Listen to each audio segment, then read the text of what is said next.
এটা না হয় যে মাথাটা খারাপ হয়ে যায়। পরে কোটি চুরি উঠবো না, মুড়ি চুরি উঠবো না, হাঁস চুরি উঠবো না। কে হাজম না তখন এই চুরি করতে বাধ্য হয়। আমাদের এলাকায় মাদক নেই না, মাদকের পাশাপাশি সেই মাদক সেবনকারীরাই চুরির লোকে সম্পৃক্ত। এটা সত্য না মিথ্যা? আমি আপনাদের কাছে জানতে চাই, এটা কি সত্য না মিথ্যা? তাহলে আমরা এটাকে নির্মূল করা দরকার না?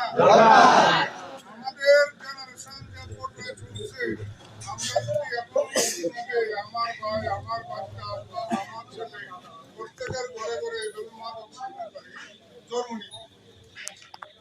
অনেকে অনেকে অনেক কথা অনেকে বাড়িতে বয়ে খায়, তার বাচ্চা দেখতেছে, তার বাচ্চা খাইলে অসুবিধা আছে?